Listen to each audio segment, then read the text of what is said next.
बुधवार के दिन मां लक्ष्मी की पावन कथा सुनने मात्र से जीवन में कभी धन की कमी नहीं होती है। प्रिय दर्शक बंधु, आज बुधवार का दिन है, पावन दिन है और यह दिन विघ्नहर्ता गणेश जी का दिन है। साथ ही साथ धन की देवी व लक्ष्मी का भी अत्यंत प्रिय है। हमारे जीवन में कई बार ऐसे मुसीबतें आती रहती हैं जिससे हम घबरा जाते हैं। जब इंसान पूरी तरह से टूट जाता है, गरीबी और लाचारी इंसान से क्या क्या नहीं करवाती है, लेकिन जो सच्चे भक्त हैं, मन से माँ लक्ष्मी की शरण में आते हैं, उसके जीवन से दुख के बादल हमेशा के लिए छट जाते हैं। आज की यह कहानी एक ऐसे ही गरीब परिवार की है जिसने अपने जीवन में बहुत कष्ट सहे, लेकिन अंत में माता रानी की कृपा ने सब कुछ बदल के रख दिया। तो चलिए माँ लक्ष्मी का नाम लेकर शुरू करते हैं आज की जो कि यह पवित्र कथा है। एक समय की बात है, रामपुर नाम का एक छोटा सा गांव और शहर हुआ करता था। उसी शहर के एक पुराने मोहल्ले में राम सिंह का नाम का एक बहुत ही साधारण और सीधा साधा आदमी रहता था। राम सिंह स्वभाव से बहुत ही सरल और ईमानदार और मेहनती थे। उनके परिवार में उसकी पत्नी शिवकली थी। राम सिंह की शहर के किनारे एक छोटी सी परचून की दुकान थी। वह सुबह से लेकर शाम तक अपनी दुकान पर बैठता और दाल चावल आटा बेचकर जो भी थोड़ा बहुत मुनाफा होता था उससे वो अपने घर का खर्चा चलाता था। राम सिंह इतना सीधा था कि कई बार मोहल्ले के लोग उससे उधार सामान ले जाते थे और महीनों तक पैसा नहीं देते थे, ना ही लौटाते थे। राम सिंह शर्त में मरने उनसे पैसे मांगने में शर्मा जाते थे। समय बीतता गया और राम सिंह की दुकानदारी धीरे धीरे कमजोर पड़ने लगी। शहर में बड़ी बड़ी दुकानें खुल गई थी, जिस कारण राम सिंह की छोटी सी दुकान पर अब बहुत कम लोग आते थे। घर का खर्च चलाना मुश्किल हो गया था। उसकी पत्नी शिवकली बहुत समझदार और सहनशील महिला थी। वह घर में रूखा सूखा जो भी बनता था खा लेती थी, कभी अपने पति से शिकायत नहीं किया करती थी। लेकिन गरीब एक ऐसा अभिशाप है जो इंसान को तोड़ के रख देता है। एक दिन राम सिंह उदास होकर अपनी दुकान पर बैठा था, तभी वहां से एक पुराना मित्र आया। उसने देखा कि राम सिंह की दुकान में सामान बहुत कम बचा है और डिब्बे खाली पड़े हैं। उसने राम सिंह से कहा, भाई अब यह दुकान चलने वाली नहीं है, इसे बेचकर कोई और काम क्यों नहीं कर लेते। राम सिंह को भी यह बात समझ में आ गई। उसने भारी मन से अपनी पुश्तैनी दुकान बेचने का फैसला कर लिया। दुकान बेचने के बाद जो थोड़े बहुत पैसे मिले उसे राम सिंह ने एक हाथ ठेला खरीद लिया। उसने सोचा कि अब वह एक जगह बैठकर नहीं बल्कि गली गली घूमकर वो सामान और सब्जी बेचेगा। राम सिंह बहुत सुबह मंडी जाता और ताजी सब्जियां खरीदकर अपने ठेले पर सजाता। वह धूप और बारिश की परवाह किए बिना शहर की गलियों में आवाज लगाता हुआ घूमता रहता था।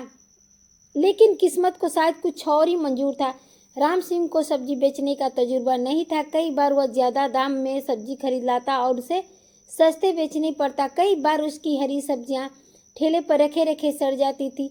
मुनाफा को तो दूर ही, उसे अपनी लागत निकालना भी मुश्किल बहुत ज्यादा हो जाता था। घर के हालात बात बदतर होने जा रहे थे। शिवकली ने अपने पति की यह हालत देखी नहीं जाती थी। राम सिंह शाम को जब घर लौटता तो उसका चेहरा उतना हुआ था जब वो खाली रहती थी। एक रात राम सिंह और शिवकली बिना खाना खाए सो गए थे, क्योंकि घर में आटा खत्म हो चुका था। उस रात शिवकली की आंखों में नींद नहीं थी। वह सारी रात सोचती रही कि आखिर इस गरीब से बाहर कैसे निकाला जाए। अगली सुबह शिवकली ने एक फैसला किया। उसने राम सिंह से कहा, अब अकेले आपकी कमाई से घर नहीं चलेगा, मैं भी काम करूंगी। राम सिंह ने पहले तो मना किया, क्योंकि वह नहीं चाहता था कि उसकी पत्नी दूसरों के घरों में काम किया करे। लेकिन शिवकली उसे समझाया कि पेट की आग बुझाने के लिए काम करना कोई शर्म की बात नहीं है प्रभु। मजबूरी के आगे राम सिंह को झुकना पड़ा। शिवकली काम की तलाश में घर से निकली। वह शहर के अमीर इलाके में गई, जहां बड़े बड़े रईस लोग रहते थे। वहां एक बहुत बड़ी कोठी थी। उस कोठी का मालिक एक अमीर सेठ था, जिसका नाम कुंदन लाल था।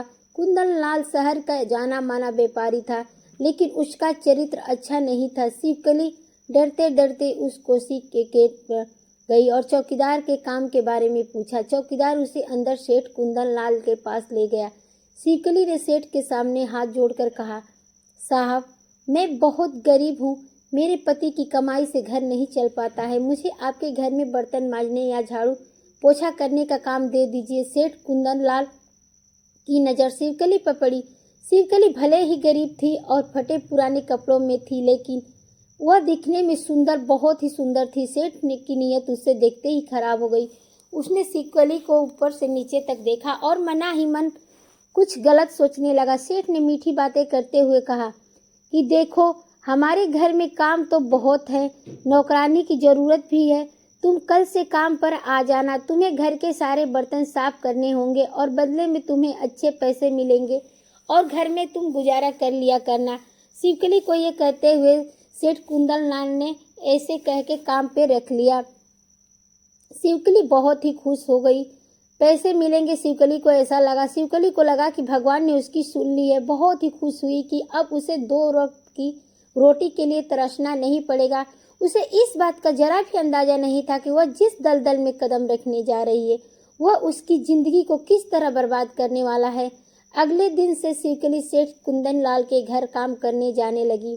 वह सुबह जल्दी उठती, अपने घर का काम निपटाती और फिर सेठ की कोठी पर पहुंच जाती। वह घंटों बैठकर ढेर सारे जूठे बर्तनों को मांजती रहती। उसका पूरा शरीर दुखने लगता था, हाथों की चमड़ी गलने लगी थी, लेकिन वह उफ तक नहीं करती थी। उसे बस इस बात का सुकून था कि महीनों के अंत में उसे पैसे मिलेंगे जिससे वो अपने पति राम सिंह की मदद कर सकेगी। शुरू के कुछ दिन तो सब ठीक चला। राम सिंह भी अपनी सब्जी की ठेलियाँ लेकर निकलता और राम शाम को जो भी 1020 कमाता या फिर 1000 कमाता घर ले आता। लेकिन धीरे धीरे सेठ कुंदन लाल ने अपना असली रंग दिखाना शुरू कर दिया। अब वह अक्सर रसोई में आता और शिवकली को काम करते हुए घूरता रहता था। शिवकली को अजीब लगता था, लेकिन वह गरीब थी इसलिए नजरें झुकाकर अपना काम करती रहती थी। एक दिन राम सिंह की तबीयत बहुत खराब हो गई थी। उसे तेज बुखार था और वह ठेलियाँ लेकर बाहर नहीं जा सका। घर में दवा लाने के लिए भी पैसे नहीं थे। शिवकली घबरा गई। वह दौड़ती हुई सेठ कुंदन लाल के पास गई और उससे कुछ पैसे उधार मांगे। उसने कहा कि साहब, मेरे पति बहुत बीमार है, मुझे डॉक्टर को दिखाने के लिए कुछ पैसों की सख्त ज़रूरत है। मैं आपकी तनख्वाह में से बाद में कटवा दूंगी। सेठ कुंदन लाल ने तो इसी मौके की तलाश में था। उसने देखा शिवकली बहुत मजबूर है। उसने शिवकली को एक कमरे में बुलाया और दरवाज़ा बंद कर लिया। शिवकली सहम गई। सेठ ने अपनी जेब से नोटों की गड्डी निकाली और शिवकली को दिखाते हुए कहा कि पैसे तो मैं तुझे दे दूंगा और जितने चाहो उतने दूंगा, लेकिन उसके बदले में तुम्हें मेरी एक बात माननी होगी। शिवकली समझ गई कि सेठ क्या कर रहा है। उसने पूछा कि कैसी बात साहब? सेठ ने बेशर्मी से हंसते हुए कहा, तुम जवान हो, सुंदर हो और सुशील हो, बर्तन मांजने में क्या रखा है? अगर तुम मुझे खुश कर दोगी तो मैं तुम्हें रानी बनाकर रखूंगा। शिवकली के पैरों तले जमीन खिसक गई। उसने सपनों में भी नहीं सोचा था कि शिवकली उससे ऐसी घिनौनी बात करेगा। उसकी आंखों में आंसू आ गए। उसने हाथ जोड़कर कहा कि साहब, मैं गरीब जरूर हूँ लेकिन बिकाऊ नहीं हूँ। मैं अपने पति के साथ धोखा नहीं कर सकती, मुझे जाने दीजिए। लेकिन सेठ ने उसे जाने नहीं दिया। उसने कहा कि सोच लो, अगर आज खाली हाथ गई तो तुम्हारा पति इलाज के बिना मर जाएगा। गरीबी और लाचारी इंसान को किस हद तक गिरा देती है, ये सोच नहीं सकते। यह उस दिन शिवकली ने महसूस किया। एक तरफ उसके पति की जान थी और दूसरी तरफ उसकी अपनी इज्जत। वह रोती रही, गिड़गिड़ाती रही, लेकिन सेठ का दिल नहीं पसीजा। आखिरकार अपने पति की जान बचाने के लिए और पैसों के खातिर शिवकली को अपनी आत्मा को मारना पड़ा। वह उस दिन घर लौटी तो उसके हाथ में पैसे थे, लेकिन उसकी रूह छलनी हो चुकी थी। शिवकली उस रात जब घर लौटी तो उसके कदमों में जान नहीं थी। उसका शरीर तो घर आ गया था, लेकिन उसकी आत्मा मानो उसी कोठी के अंदर बंद हो गई, तड़प रही थी। उसके हाथों में वो पैसे थे जो उसने अपनी अस्मत का सौदा करके हासिल किए थे। घर के अंदर अंधेरा था, केवल एक दिया टिमटिमा रहा था, ठीक वैसे ही जैसे राम सिंह की सांसें टिमटिमा रही थी। शिवकली ने कांपते हाथों से पानी गर्म किया और डॉक्टर के पास भागकर गई। वह डॉक्टर को घर ले आई और राम सिंह का इलाज शुरू हुआ। डॉक्टर ने दवा दी और कहा कि इन्हें अच्छे खाने और आराम की ज़रूरत है। शिवकली ने उन पैसों से फल फूल और दूध खरीदा। वह रात भर राम सिंह के सिरहाने बैठी रही, उसके माथे पर गीली पट्टी रखती रही। उसकी आंखों से आंसू रुकने का नाम नहीं ले रहे थे। वह सोच रही थी कि जिस पति को भगवान मानकर उसने पूजा, आज उसी की जान बचाने के लिए वह इतना नीचे गिर गई। लेकिन फिर वह राम सिंह के पीले पड़ चुके चेहरे को देखती तो उसे लगता कि अगर वह ऐसा ना करती तो आज उसका सुहाग उजड़ जाता। दिल को बस यही एक तसल्ली थी कि उसका पति जिंदा है। 2-3 दिन बीत गए। राम सिंह की तबीयत में सुधार होने लगा। उसका बुखार उतर गया था। वह उठकर बैठने लायक हो गया था। जब उसे होश आया तो उसने देखा कि घर में फल रखे हैं, दूध और दवाइयाँ भी रखी हैं। वह हैरान रह गया। उसने कमजोर और आवाज में शिवकली से पूछा, शिवकली, हमारे पास तो फूटी कौड़ी नहीं थी, फिर यह सब से कहाँ से आया? तुमने यह सब इंतजाम कैसे किया? शिवकली का दिल जोर से धड़कने लगा। वह सच नहीं बोल सकती थी। उसने नजरें चुराते हुए झूठ बोल दिया, जी वो सेठ कुंदन लाल बहुत दयालु है। मैंने उन्हें आपकी बीमारी के बारे में बताया तो उन्होंने मुझे काम की परेशानी में तनख्वाह दे दी और इलाज के लिए कुछ पैसे उधार भी दे दिए। उन्होंने कहा कि काम करके धीरे धीरे चुका देना। राम सिंह जो मन का बहुत साफ था, उसने अपनी पत्नी की बात पर विश्वास कर लिया। वह मन ही मन सेठ को दुआएं देने लगा कि उसने मुसीबत के समय मदद की। उसे क्या पता था कि जिस सेठ को वह देवता समझ रहा था, उसने उसकी पत्नी की मजबूरी का कितना घिनौना फायदा उठाया है। दिन बीतते गए। राम सिंह धीरे धीरे ठीक हो गया, लेकिन कमजोरी के कारण अभी वह काम पर नहीं जा सकता था। घर का पूरा खर्च अब शिवकली के कंधों पे आ चुकी थी। उधर सेठ कुंदन लाल को शिवकली की कमजोरी का पता चल चुका था। अब वह शिवकली को सिर्फ काम के लिए नहीं बुलाता था। जब वह शिवकली को कोठी पर जाती, सेठ अपनी हवस का शिकार बनाता। शिवकली विरोध करती, रोती, गिड़गिड़ाती, लेकिन वो सुनता नहीं। सेठ उसे पैसों का लालच देता और पुराने कर्ज की याद दिलाता। शिवकली एक जिंदा लाश बन चुकी थी। वह रोज सुबह घर से निकलती तो उसे लगता कि वह काम पर नहीं बल्कि अपनी चिता पर जलने जा रही है। शाम को जब वह लौटती तो अपने शरीर को घिस घिस कर धोती, मानो वह अपने ऊपर लगे पाप के दाग मिटाना चाहती थी। लेकिन वह दाग शरीर पर नहीं, उसकी रूह पर लगे थे। वह घर के आकर राम सिंह के सामने हंसने का नाटक करती थी। उसे कोई शक न हो, लेकिन पति का तो रिश्ता ऐसा होता है कि बिना कहे भी कुछ भी समझ जाता था। राम सिंह ने महसूस किया कि शिवकली अब पहले जैसे नहीं रही। वह अक्सर गुमसुम रहती थी। उसकी आंखों में एक अजीब सा खालीपन आ गया था। रात को नींद में चौंक कर उठ जाती और रोने लगती। राम सिंह पूछता तो वह बात टाल देती थी। राम सिंह को यह भी अजीब लगता था कि सेठ कुंदन लाल इतनी ज्यादा तनख्वाह क्यों दे रहा है। एक साधारण बर्तन मांजने वाली को इतने पैसे कोई नहीं देता। घर में अब राशन की कोई कमी नहीं थी। राम सिंह के लिए अच्छी दवाइयाँ आ रही थी, लेकिन घर की खुशियाँ कहीं और खो गई थी। एक दिन राम सिंह ने सोचा कि वह खुद जाकर सेठ का धन्यवाद कर आए और देखे कि उसकी पत्नी वहाँ कितना काम करती है। दोपहर का समय था।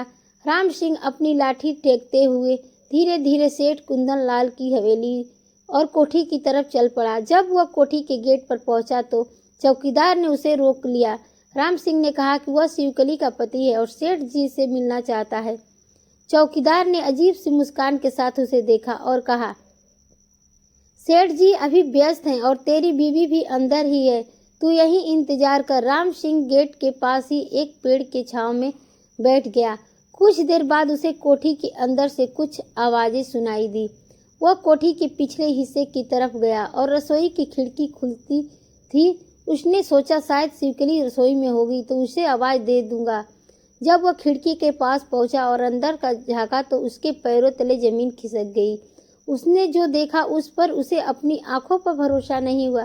अंदर कमरे में सेठ कुंदन लाल शिवकली का हाथ पकड़े खड़ा था और कह रहा था, देख शिवकली, अगर तूने आज नखरे किए तो कल से काम पर मत आना। तेरे बीमार पति का दवा कहाँ से मिलेगी? चुपचाप जो मैं कहता हूँ वो कर। और शिवकली बेवश और लाचार खड़ी रो रही थी। वह कोई और विरोध नहीं कर रही थी, बस अपनी साड़ी के पल्लू से मुंह छिपाए खिसक रही थी। राम सिंह के कानों में जैसे पिघला हुआ शीशा डाल दिया गया हो। उसका खून खौल उठा। एक पल के लिए उसने सोचा कि अंदर जाए और उस सेठ का गला घोट दे। वह गुस्से में मुठ्ठियां भी कर खड़ा था, लेकिन अगले ही पल उसका गुस्सा बेबसी में बदल गया। उसने अपनी जेब टटोली जो खाली थी। उसे याद आया कि आज सुबह ही डॉक्टर ने कहा था कि उससे अभी 1 महीना का महंगी दवा खानी होगी, नहीं तो बीमारी फिर से लौट आ सकती है। उसे घर का खाली कनस्तर याद आया। उसे अपनी टूटी हुई ठेलिया याद आई जो अपने चलने लायक नहीं थी। वह वहीं दीवार के सहारे टिक गया। उसकी आंखों में आंसू बहने लगा और वह समझ गया कि उसकी पत्नी कोई पाप नहीं कर रही है, बल्कि वह तो अपने पति की जान बचाने के लिए खुद को रोज बेच रही है। वह एक पैसा पति का जो अपनी पत्नी की रक्षा करने के नाकाम रहा था, उसने अपने आप से घिन आने लगी। वह पुरुष होने के नाम पर कलंक महसूस करने लगा। लानत है मुझ पे, उसने मन ही मन सोचा। मैं कैसा मर्द हूँ जो अपनी औरत की कमाई खा रहा हूँ, और वही कमाई भी कैसी जो कि हमारी पत्नी की इज्जत ना हो, इज्जत बेच कर आती हो। वो मन ही मन तड़पने लगा और अपने आप को कोसने लगा। राम सिंह बहुत ही दयालु था। राम सिंह वहां से बिना कुछ कहे चोरों की तरह वापस लौट आया। वह घर आकर अंधेरे कोने में लेट गया। शाम को जब शिवकली आई तो वह हमेशा की तरह मुस्कुराने की कोशिश कर रही थी। उसके हाथ में राम सिंह के लिए फल थे। राम सिंह ने उसकी तरफ देखा। आज उसे शिवकली के चेहरे पर कोई नूर नहीं, बल्कि सिर्फ थकान और अपमान दिखाई दे रहा था।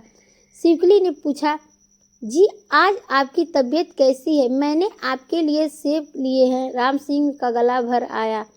वह चीख कर पूछना चाहता था कि क्यों कर रही हो तुम यह सब, लेकिन वह चुप रहा।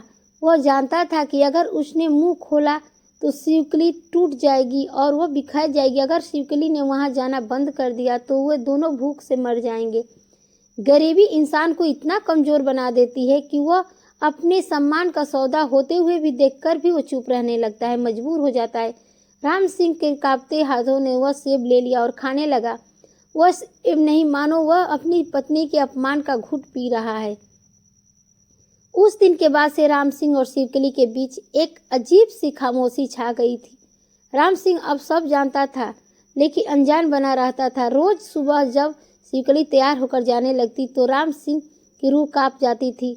उसे लगता था कि वह खुद अपनी पत्नी को नर्क में भेज रहा है, लेकिन वह इतना मजबूर था, इतना लाचार था कि वह उसे रोक नहीं पाता था।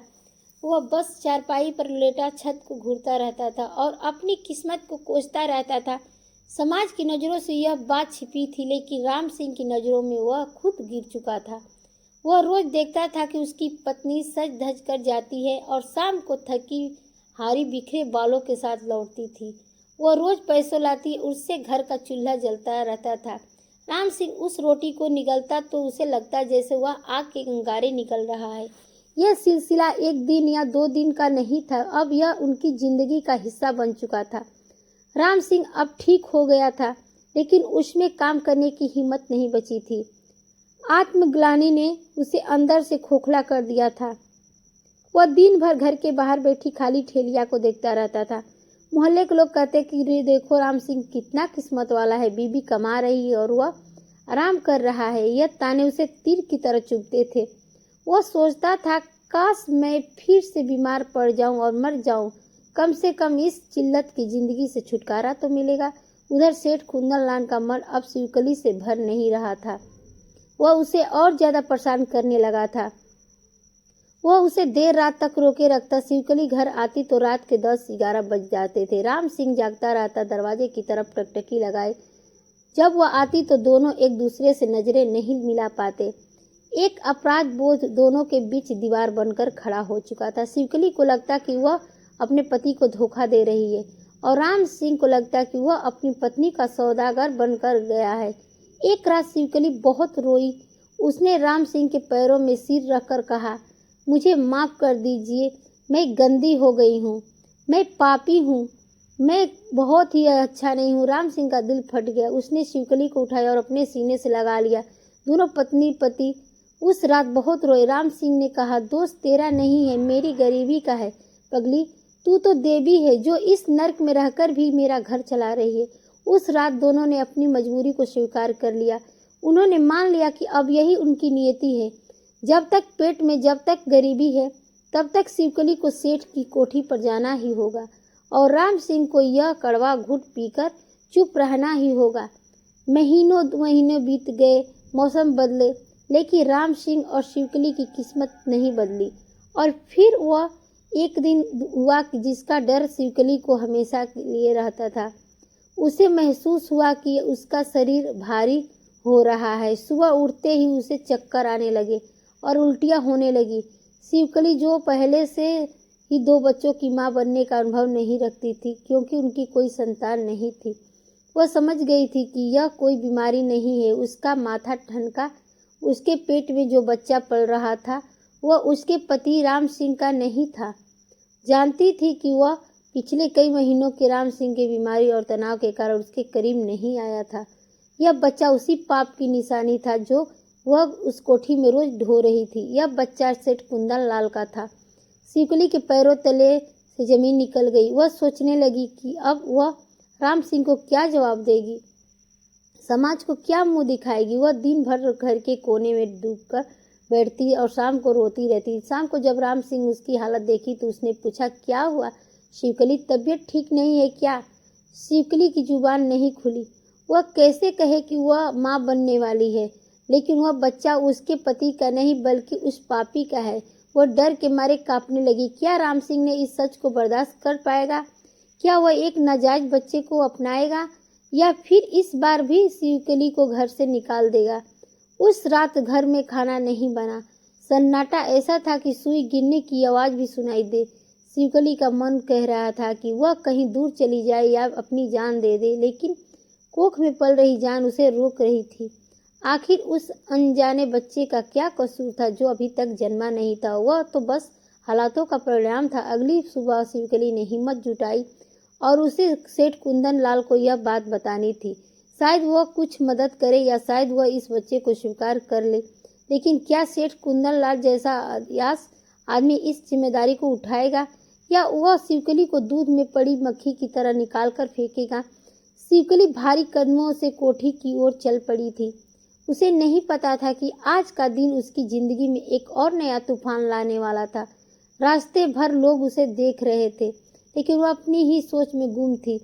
गरीबी ने पहले उसकी इज्जत छीनी, फिर उसके पति का स्वाभिमान और अब उसके चरित्र पर हमेशा के लिए एक कलंक लगने वाला था। शिवकली भारी कदमों में सेठ कुंदन लाल की कोठी के अंदर दाखिल हुई। उसके दिल की धड़कनें इतनी तेज थी कि उसे अपने कानों पर सुनाई दे रही थी। कोठी के अंदर हमेशा की तरह वह गई। शान शौकत की तरह शिवकली को इस डर की डरावने सपने जैसे लग रहा था। वह सीधे उस कमरे की ओर गई जहाँ सेठ अक्सर बैठता था। सेठ कुंदन लाल गुड़गुड़ा रहा था।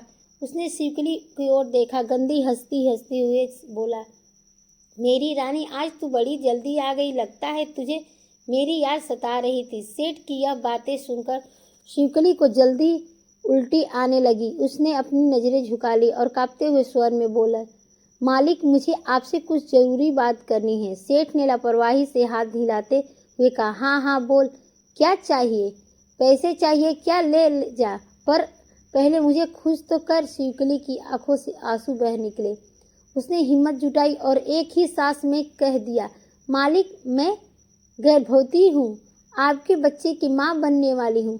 कमरे में एकदम सन्नाटा छा गया। सेठ के हाथ से हुक्के की नली जो छूट गई, वह झटके से उठकर बैठ गया। उसकी आंखों में डर नहीं बल्कि गुस्सा तैरने लगा। वह चीखा, क्या बकवास कर रही है तू? दिमाग खराब हो गया है क्या तेरा? शिवकली तू रोते हुए बोली, नहीं मालिक, यह सच है। यह पाप मेरी कोख में पल रहा है। अब मैं क्या करूं? मैं कहाँ जाऊं? अगर मेरे पति को पता चला तो वह मर जाएंगे। समाज मुझे जीने नहीं देगा। आप कुछ कीजिए मालिक, आप ही का खून है। यह सेठ कुंदन लाल अपनी जगह से खड़ा हुआ और शिवकली के पास आया। उसने जोर से शिवकली के गाल पर एक थप्पड़ और तमाचा मारा। शिवकली गिड़गिड़ाते हुए बची। सेठ चिल्लाया, खबरदार, जो यह इल्जाम मेरे सिर पर मड़ा। तू जैसी बाजारू औरत का क्या भरोसा? ना जाने कितनों के पास जाती होगी तू, और अब अपना पाप मेरे गले मलने वाली है।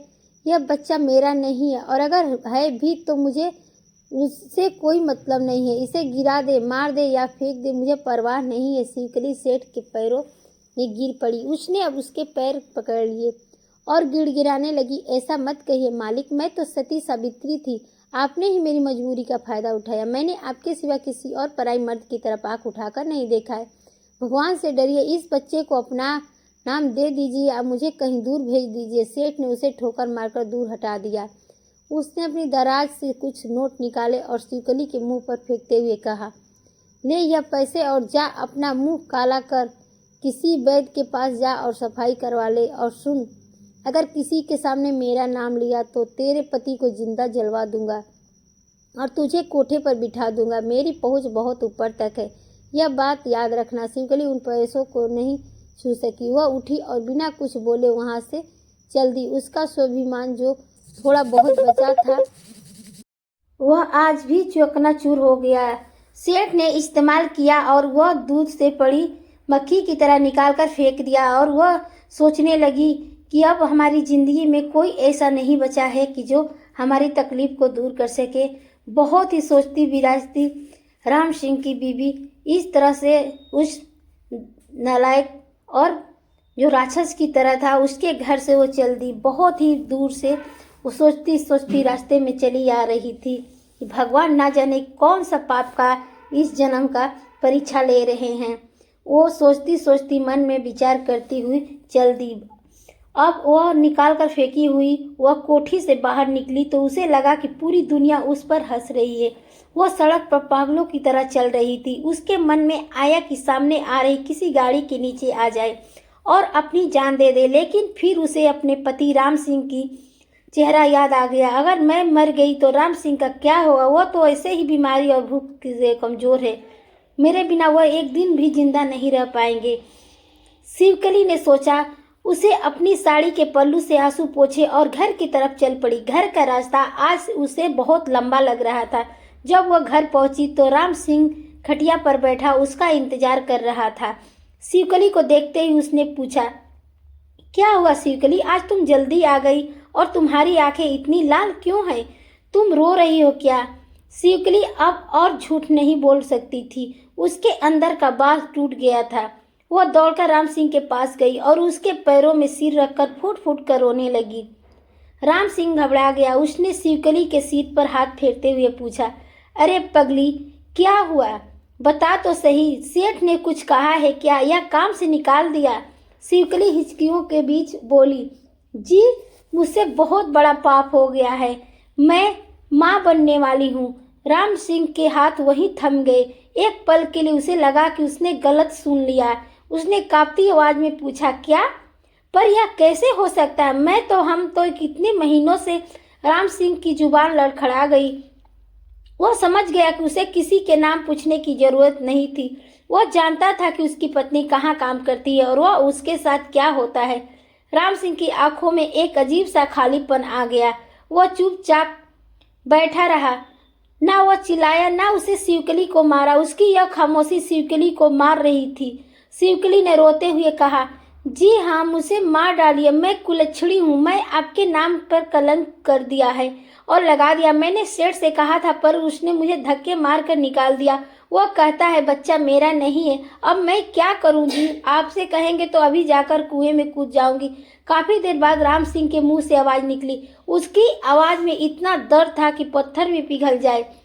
उसने कहा, रो मत शिवकली, इसमें तेरी कोई गलती नहीं है। मैं गलती मेरी है। मैं नामर्द हूँ। एक पति का फर्ज होता है अपनी पत्नी की रक्षा करना, उसे पालना। मैं ना मुझे रोटी दे सका, ना कपड़ा दे सका। मैं तुझे उस राक्षस के मुंह में ढकेल दिया। मैं अपनी जान बचाने के लिए, यह बच्चा तेरे पाप की निशानी नहीं, मेरी नाकामी का सबूत है। शिवकली के सिर पर उठाकर राम सिंह की तरफ देखा। राम सिंह की आंखों में आंसू बह रहे थे। उसने कहा, अगर तूने इस बच्चे को गिराया तो पाप लगेगा और अगर तूने अपनी जान दे दी तो मैं तेरे पीछे आ जाऊंगा। हम गरीब हैं, लाचार हैं, लेकिन हम हत्यारे नहीं हैं। जो भगवान ने दिया है उसे हमें रखेंगे। लोग थूकेंगे, ताने देंगे, सब सह लेंगे। जब हमने अपनी इज्जत बेचकर रोटी खाई है तो अब बदनामी से क्या डरना? उस दिन के बाद से राम सिंह और शिवकली ने एक दूसरे से वादा किया कि वे इस बच्चे को पालेंगे। राम सिंह ने यह मान लिया कि यह उसकी सजा है। समय बीतता गया। शिवकली का पेट बाहर आने लगा। मोहल्ले में कानाफूसी शुरू हो गई। औरतें पानी भरते वक्त बातें करती, अरे देखो राम सिंह की बीबी को। राम सिंह तो कब से खटिया पर पड़ा है, फिर यह खबरी कहाँ से आई? कोई कहता जरूर मैं कुछ काला है। सेठ के घर जाती है, वहीं कुछ चक्कर होगा। लोग राम सिंह के मुंह पर भी बातें सुनाने लगे। जब वह अपनी टूटी हुई ठेलिया को ठीक करने बाहर बैठता तो लोग आते जाते हंसते और कहते, क्यों राम सिंह, बड़ी बरकत हो रही है, घर में सेठ जी की कृपा बरस रही है। लगता है राम सिंह सिर झुकाकर सब सुन लेता। वह खून के घूंट पीकर रह जाता। वह किससे लड़े? सच तो सबको दिख रहा था। 9 महीने का समय जैसे तैसे बीता। शिवकली ने काम पर जाना छोड़ दिया था, क्योंकि अब उसकी हालत ऐसी नहीं थी कि वह काम कर सके। घर में फिर फाके पड़ने लगे। राम सिंह अपनी टूटी हुई ठेलियां लेकर निकलता और कबाड़ बिनने का काम करने लगा। वह सड़क पर पड़े प्लास्टिक, कागज और बोतलें उठाता और उन्हें बेचकर जो 10 मिलते उसे घर में नमक रोटी। आखिरकार वह दिन आ गया। बरसात की एक अंधेरी रात थी। शिवकली को दर्द शुरू हुआ। घर में कोई दाई या डॉक्टर नहीं था। राम सिंह घबराकर पड़ोस की एक बूढ़ी काकी को बुला लाया। वह काकी भले ही ताने मारती थी, लेकिन वक्त पर काम आ गई। शिवकली दर्द से चीखती रही। राम सिंह झोपड़ी के बाहर बारिश के भीगता रहा और खड़ा रहा। वह भगवान से प्रार्थना कर रहा था कि चाहे बच्चा किसी का भी हो, पर उसकी पत्नी को बचा लेना। काफी देर बाद झोपड़ी से बच्चे की रोने की आवाज आई। बूढ़ी काकी बाहर आई और बोली, बधाई हो राम सिंह, लड़का हुआ है, बिल्कुल चाँद जैसा है, सुंदर है। राम सिंह के चेहरे पर एक फीकी मुस्कान आई। वह अंदर गया। दिए की रोशनी में उसने देखा कि शिवकली बेसुध पड़ी हुई थी। उसके बगल में एक नन्हा सा जीव हाथ पैर मार रहा था। राम सिंह ने उस बच्चे को गोद में उठाया। बच्चा गोरा चिट्ठा था, बिल्कुल सेठ कुंदन लाल जैसा। उसे देखकर राम सिंह के दिल में एक कसक उठी। यह बच्चा उसके दुश्मन का था, आदमी का जिसने उसकी जिंदगी नरक बना दी थी। एक पल के लिए उसके मन में आया कि इसे पटक दे, लेकिन तभी बच्चे ने अपनी छोटी सी उंगलियों से राम सिंह को अंगूठा पकड़ लिया। राम सिंह का दिल पिघल गया। बच्चे की मासूमियत ने उसकी सारी नफरत को धो दिया। उसने बच्चे को माथे से लगाया और कहा, तेरा कोई कसूर नहीं है बेटा, तू तो भगवान की देन है। आज तो तू इस मेरा बेटा है, राम सिंह का बेटा। बच्चे के आने से घर में खुशियां आ तो नहीं आई, लेकिन संघर्ष और बढ़ गया। एक और पेट भर गया था पालने के लिए। बच्चे को दूध चाहिए था, कपड़े चाहिए था। राम सिंह ने अपनी मेहनत दुगुनी कर दी। वह अब रात रात भर जागकर कबाड़ बीनता रहा। शहर की गंदगी में हाथ डालता ताकि अपने बेटे के लिए दूध ला सके। उधर सेठ कुंदन लाल को जब पता चला कि शिवकली ने लड़के को जन्म दिया है, तो वह डर गया। उसे लगा कि कहीं अब शिवकली हक मांगने ना आ जाए। उसने अपने गुंडों को भेजा।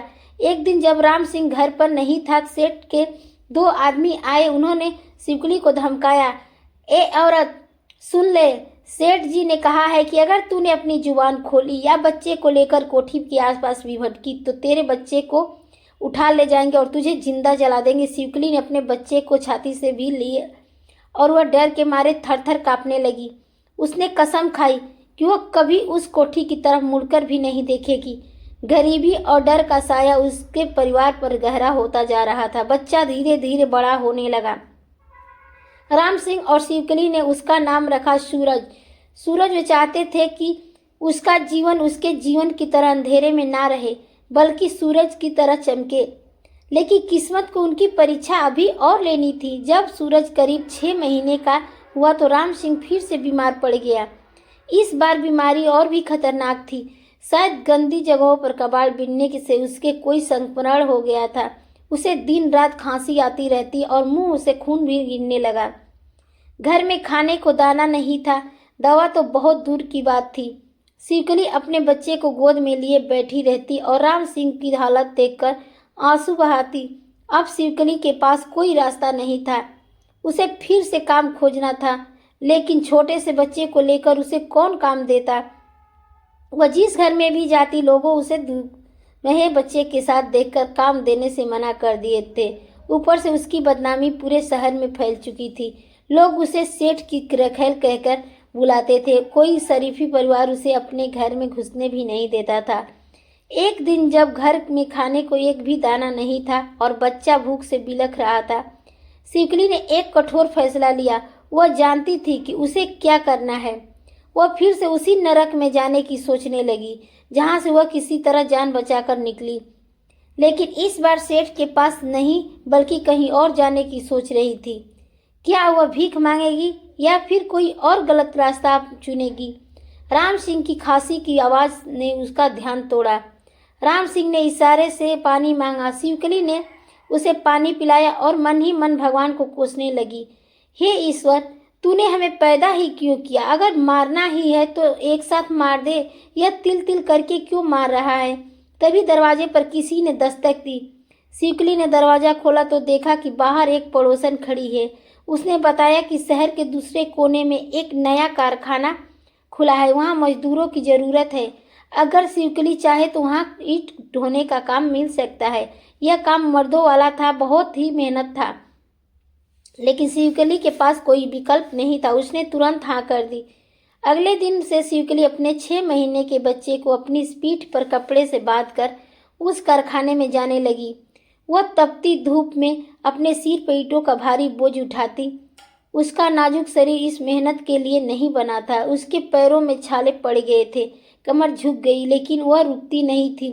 जब उसका बेटा रोता तो वह काम रोककर उसे अपना दूध पिलाती और फिर से ईंटें उठाने लगती थी। राम सिंह घर पर पड़ा पड़ा यह सब देखता और अपनी लाचारी पर आंसू बहाता।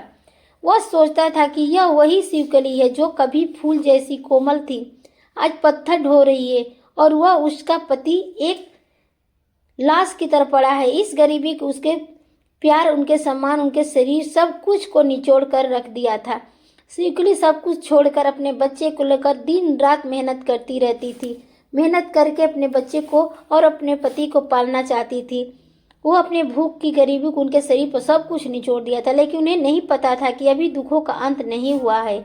अभी तो नियति उन्हें एक और बड़ी चोट देने वाली थी जो उन्हें पूरी तरह से तोड़कर रख देगी। शिवकली के जीवन का संघर्ष अब उस पहाड़ जैसा हो गया था जिसे काटना नामुमकिन लग रहा था। कारखाने में ईंटें ढोते ढोते उसकी कमर दोहरी हो चुकी थी। वह रोज सुबह अंधेरे में उठती, घर का थोड़ा बहुत काम निपटाती और अपने नन्हे बेटे सूरज को पीठ पर लादकर काम पर निकल जाती थी। सूरज अब थोड़ा बड़ा हो गया था, उसका वजन बढ़ गया था, लेकिन शिवकली के पास उसे घर पर छोड़ने का कोई विकल्प नहीं था। राम सिंह की हालत ऐसी नहीं थी कि वह खुद का ख्याल नहीं रख सकता था तो बच्चे को क्या वो संभालता। कारखाने का माहौल बहुत ही खराब था, वहाँ धूल और धुएं के गुब्बार उड़ते रहते थे। शिवकली अपने बच्चे का मुंह कपड़े से ढक कर रखती थी ताकि उसके फेफड़े में धूल ना जाए, लेकिन फिर भी मासूम सूरज अक्सर खांसी करता रहता था। शिवकली जब सिर पर ईंटों का भारी तसला उठाती तो उसकी गर्दन नसें तन जाती थी। पसीने की बूंदें उसकी आंखों में गिरती रहती थी, लेकिन वह हाथ नहीं रोक सकती थी। वहाँ का मुंशी बहुत ही कड़क मिजाज का था। अगर कोई मजदूर 2 मिनट के लिए भी सुस्ताने बैठ जाता तो वह उसकी दिहाड़ी काट लेता था। एक दोपहर की बात है, सूरज बहुत तेज धूप की थी। शिवकली प्यास से बेहाल थी, लेकिन वह काम में जुटी थी। अचानक उसकी पीठ पर बंधा सूरज जोर जोर से रोने लगा। शायद उसे भूख लगी थी या गर्मी से परेशान था। शिवकली ने सोचा कि ईंटों की खेप पहुंचाकर बच्चे को दूध पिलाकर, लेकिन बच्चा चुप नहीं हो रहा था। मुंशी ने दूर से चिल्लाकर कहा, ए औरत, तेरे बच्चे की रोने से सबका काम खराब हो रहा है, या तो इसे चुप करा ले या काम छोड़कर चल जा, हमें यहाँ ड्रामा नहीं चाहिए। शिवकली की आंखों में आंसू आ गए। उसने जल्दी से ईंटें रखी और बच्चे को गोद में लेकर एक दीवार की आड़ में बैठकर उसने देखा कि सूरज का बदन बुखार से तप रहा है। वो घबरा गई। उसके पास दवा के लिए पैसे नहीं थे। उसने अपनी साड़ी का पल्लू पानी में भिगोया और बच्चे के माथे पर रखा। मुंशी फिर चिल्लाया, काम करना है कि नहीं? मुफ्त की रोटी तोड़ने आई है क्या? शिवकली ने अपने कलेजे पर पत्थर रखकर बीमार बच्चे को फिर से पीठ पर बांधा और काम पर लग गई। एक माँ की ममता रो रही थी, लेकिन गरीबी उस ममता का गला घोट रही थी। शाम को जब वह मजदूरी लेकर घर लौटी तो उसके हाथ में सिर्फ 50 रुपये थे। महंगाई के इस जमाने में 50 रुपये से क्या आता है? आटा, चावल, तेल या दवा। शिवकली ने रास्ते में एक छोटी सी दुकान से बुखार की गोली ले ली और बाकी पैसों से 2 वक्त की रोटी का जुगाड़ किया। घर पहुंचकर उसने देखा कि राम सिंह की जमीन पर पड़ा है और जोर जोर से खांस रहा है। उसके मुंह से खून निकल जमीन पर गिर रहा था। शिवकली के हाथों से सामान छूट गया। वह दौड़कर राम सिंह के पास गई। जी, क्या हुआ? आपकी तबीयत इतनी खराब कब हो गई? शिवकली ने रोते हुए पूछा। राम सिंह ने मुश्किल से आंखें खोली। उसका चेहरा पीला पड़ चुका था, हड्डियां बाहर निकल आई थी। उसने टूटती सांसों के साथ कहा, शिवकली, अब मेरा अंत समय निकट है। मुझे लगता है मैं अब नहीं बचूंगा। तुम मुझसे छोड़ दो। मेरे इलाज के चक्कर में तुम और सूरज भूखे मर जाओगे। शिवकली ने उसके मुंह पर हाथ रखकर दिया, और खबरदार जो ऐसी मनहूस बातें की, मैं आपको कुछ नहीं होने दूंगी। मैं दिन रात काम करूंगी, अपना खून बेच दूंगी, लेकिन आपका इलाज कराऊंगी। शिवकली ने उसे सहारा देकर उठाया और खटिया पर लेटाया। उसने राम सिंह को पानी पिलाया और वही बुखार की गोली जो वह बच्चे के लिए लेकर आई थी, आधी तोड़कर राम सिंह को दे दी। आज उसके सामने धर्म संकट था कि वह दवा अपने बीमार बच्चे को दे या अपने मरते हुए पति को। गरीबी इंसान को कैसे कैसे इम्तिहान में डालती है। रात गहरी हो गई थी। घर में खाने को सूखी रोटियां थी, लेकिन किसी के गले से निवाला नीचे नहीं उतर रहा था। सूरज बुखार में तप रहा था और राम सिंह दर्द से कराह रहा था। शिवकली दोनों के बीच बैठी, कभी बच्चे को सिर पर हाथ फेरती तो कभी पति के पैर दबाती। उसे समझ नहीं आ रहा था कि वह किसकी जान बचाए। बाहर कुत्ते रो रहे थे जो किसी अनहोनी का संकेत दे रहे थे। अगली सुबह राम सिंह की हालत और बिगड़ गई। वो बेहोश हो गया। शिवकली ने उसे हिलाया बुलाया, लेकिन उसने आंखें नहीं खोली। शिवकली के हाथ पांव फूल गए। वह समझ गई कि अगर आज डॉक्टर नहीं दिखाया तो वह विधवा हो जाएगी। उसने घर का कोना कोना छान मारा, लेकिन एक फूटी कौड़ी नहीं मिली। कल की कमाई तो दवा और आटे में खर्च हो गई थी। शिवकली पागलों की तरह घर से बाहर भागी। उसने सूरज को पड़ोस की उसी बुढ़िया काकी के पास छोड़ा और कहा, काकी, थोड़ी देर मेरे बच्चे को देख लो, मैं अभी आती हूँ। वह शहर की तरफ दौड़ी। वह उस डॉक्टर के पास गई जिसने पहले राम सिंह का इलाज किया था। डॉक्टर ने राम सिंह की हालत देख और कहा, इसकी हालत बहुत नाजुक है। इसके फेफड़े पूरी तरह से खराब हो चुके हैं। इसे तुरंत बड़े हॉस्पिटल में भर्ती कराना होगा और खून भी चढ़ाना पड़ेगा। इसमें बहुत खर्चा आएगा। कम से कम 5,000 का इंतजाम करो। 5,000 रुपये, यह रकम शिवकली के लिए किसी पहाड़ से कम नहीं थी। वह डॉक्टर के पैरों में गिर पड़ी। डॉक्टर साहब, मेरे पास तो 5 भी रुपये नहीं है। आप इलाज शुरू कीजिए। मैं जीवन भर आपकी गुलामी करूंगी, धीरे धीरे पैसे चुका दूंगी। मेरे पति को बचा लीजिए। डॉक्टर ने बेरुखी से पैर खींच लिया। उसने कहा, यह कोई धर्मशाला नहीं है। दवाइयाँ पैसों से आती है। पहले पैसे लाओ, फिर इलाज होगा। शिवकली वहाँ से रोती हुई निकली। अब वह कहाँ जाए, किसके आगे हाथ फैलाए। उसके याद आया कि जिस कारखाने में वह काम करती है, वहाँ का ठेकेदार शायद मदद कर दे। वह दौड़ती हुई कारखाने पहुंची। उसने ठेकेदार के सामने अपना आंचल फैला दिया। साहब, मेरे पति मर रहे हैं, मुझे कुछ पैसे उधार दे देती। मैं दिन रात काम करके आपका कर्जा उतार दूंगी। मेरी तनख्वाह से काट लेना। ठेकेदार ने हिकारत से उसकी तरफ देखा और बोला, अरे हट, रोज रोज का नाटक है तुम्हारा। कभी बच्चा बीमार है, कभी पति बीमार है। हम यहाँ पैसे बांटने नहीं बैठे हैं। और तेरी कमाई ही कितनी है जो तू 5,000 चुकाएगी? पूरी जिंदगी भी काम करेगी तो नहीं चुका पाएगी। चल भाग यहाँ से। काम करना है तो कर, वरना रास्ता नाप। ठेकेदार ने उसे धक्के मारकर बाहर निकलवा दिया। शिवकली सड़क पर आ गई। दोपहर की चिलचिलाती धूप उसके नंगे पैरों को जला रही थी, लेकिन उसके दिल की आग के सामने यह जलन कुछ भी नहीं थी। उसकी आंखों के सामने अंधेरा छा रहा था। उसे लगा कि पूरी दुनिया उसके खिलाफ हो गई है। अमीर लोग अपनी गाड़ियों में बैठकर जा रहे थे। किसी को उस गरीब औरत का दुख दिखाई नहीं दे रहा था।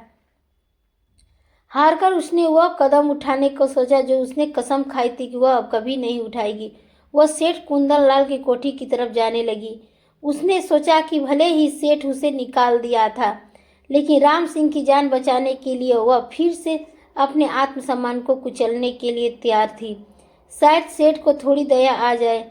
जब वह कोठी के गेट पर पहुंची तो वहां पहले से ज्यादा पहरा था। चौकीदार ने उसे दूर से ही पहचान लिया। शिवकली ने चौकीदार से मिन्नतें की, भैया एक बार सेठ जी को बुला दो, कहो शिवकली आई है, बहुत जरूरी काम है। चौकीदार ने डंडा फटकारते हुए कहा, भाग जा यहाँ से कुलच्छड़ी। सेठ जी ने सख्त मना किया है। तेरा साया भी इस कोठी पर नहीं पड़ना चाहिए। अगर तू नहीं गई तो मैं पुलिस बुला लूंगा।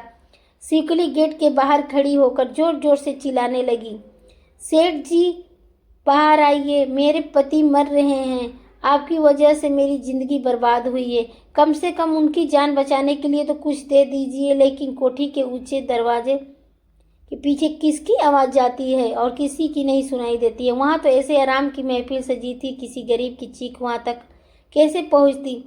शिवकली जोरों जोरों से चिल्लाती रही, लेकिन सेठ कभी उनको सुनाई नहीं दे रहा था कि शिवकली कैसे महफिल सजी थी। किसी गरीब की चीख वहाँ तक नहीं पहुँची। निराश होकर शिवकली वहाँ से भी लौट आई। अब उसके पास कोई रास्ता नहीं बचा था। वह वापस अपने मोहल्ले में आई। उसने सोचा कि मोहल्ले के लोगों से भीख मांगेगी। वह एक एक घर में गई। माई, बाबूजी, मेरे पति को बचा लो, थोड़ा चंदा दे दो। लेकिन लोगों ने अपने दरवाजे बंद कर लिए। किसी ने कहा, अरे यह तो वही है जिसका लड़का नाजायज है, इसके पापों की सज़ा मिल रही है इसके पति को। किसी ने कहा, हम खुद गरीब हैं, हम क्या दें। शाम ढलने लगी थी। शिवकली थक गई और हार कर अपने घर में के बाहर बैठ गई। अंदर राम सिंह की सांसें अब और भी भारी हो गई थी। वह मौत से लड़ रहा था। शिवकली की आंखों के आंसू भी अब सूख चुके थे। वह आसमान की तरफ देखकर बोली, हे भगवान, तू है भी या नहीं? अगर है तो मुझे मेरी तरफ क्यों नहीं दिखाई देती? मैंने क्या बिगाड़ा था किसी का? मैं मेहनत करती हूँ, ईमानदारी से जीती हूँ, फिर भी मुझे इतनी बड़ी सज़ा क्यों? मेरे सुहाग को मत छीन भगवान, मत छीन। तभी वहाँ से एक बारात गुजरी। ढोल नगाड़े बज रहे थे, लोग नाच रहे थे। दूल्हा घोड़ी पर बैठा था और लोग नोट उड़ा रहे थे। वे नोट हवा में उड़ते हुए सड़क पर गिर रहे थे। शिवकली ने देखा कि लोग उन नोटों को पैरों तले कुचल रहे थे। एक तरफ उसके पति की जान बचाने के लिए चंदा रुपए की जरूरत थी और दूसरी तरफ लोग मजे के लिए पैसे उड़ा रहे थे। यह दृश्य देखकर शिवकली का कलेजा फट गया। वह पागलों की तरह उन पैसों को उठाने के लिए लपकी, लेकिन बारात में नाचने वाले एक आदमी ने उसे धक्का दे दिया।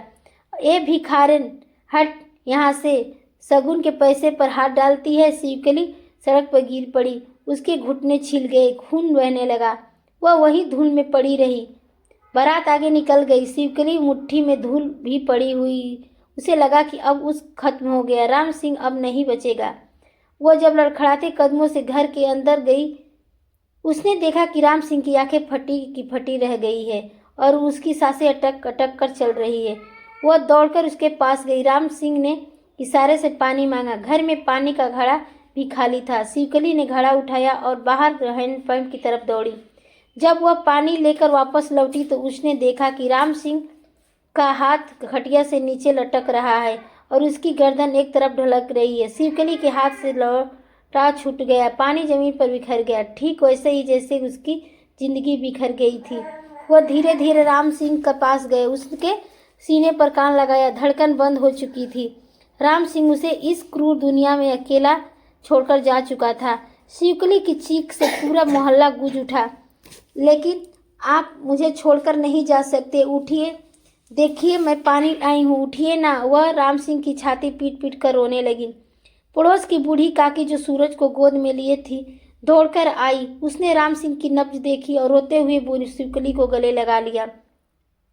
बेटी, अब वो नहीं रहे, भगवान की यही मर्जी थी। उस रात शिवकली ने घर में मातम छाया हुआ था। सूरज जो अब तक बुखार में तप रहा था, माँ की चीख सुनकर और जोर जोर से रोने लगा। शिवकली के पास अपने पति के कफन के लिए भी पैसे नहीं थे। यह गरीबी का सबसे भद्दा मजाक था कि इंसान जीते जी तो मरता ही है, मरने के बाद भी कफन के लिए उसे दूसरों का मोहताज होना पड़ता है। मोहल्ले के कुछ लोगों को दया आई।